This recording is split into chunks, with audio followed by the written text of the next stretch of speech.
এই গল্পটা খুলনা থেকে একজন পাঠিয়েছে। ওর নাম আমি বলছি না, ও বলেছে নাম প্রকাশ না করতে। ওর পাঠানো কথাগুলো একটু গুছিয়ে বলছি। রাফি ভাই, আমি জানি না আমি যা দেখেছি সেটা মানুষ ছিল নাকি অন্য কিছু। ঘটনাটা ৩ মাস আগের। আমি নতুন একটা বিল্ডিংয়ে ভাড়া উঠি, ৫তলা বিল্ডিং। সব ঠিকঠাক, শুধু একটা জিনিস একটু অদ্ভুত ছিল।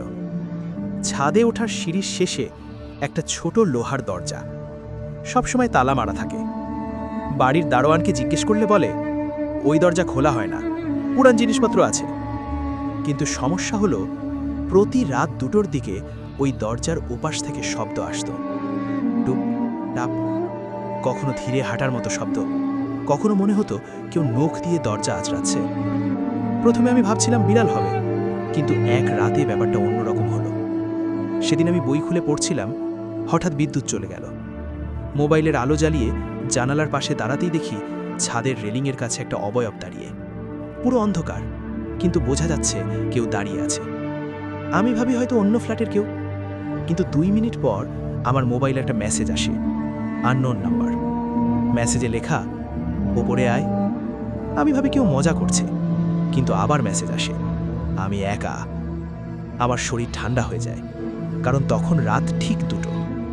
আমি দরজা খুলে সিঁড়ি দিয়ে ওপরে ওঠার সময় লক্ষ্য করি আমার পিছনে পিছনে কেউ উঠছে। পিছে ঘুরে দেখি কেউ নেই। ওপরে গিয়ে দেখি ছাদের দরজায় তালা ঝুলছে, কিন্তু তালাটা ভাঙা।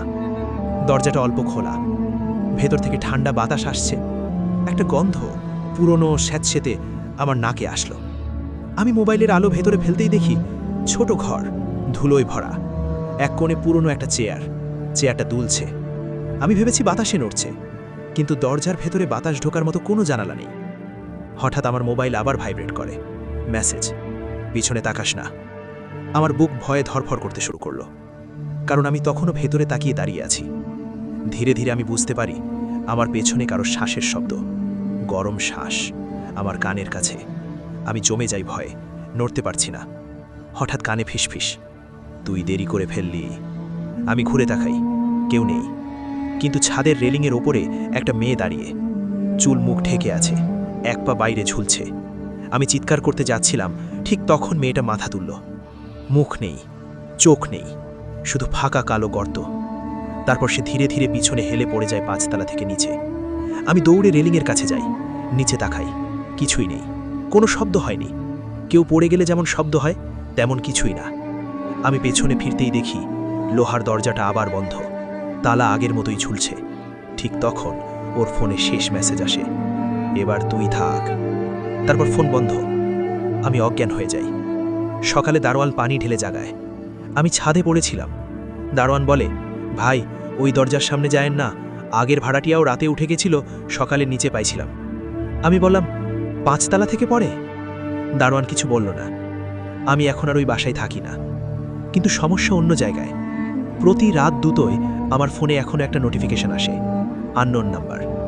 মেসেজ আসে না, শুধু লেখা ওঠে, টাইপিং, তারপর নিচে থেকে মুছে যায়।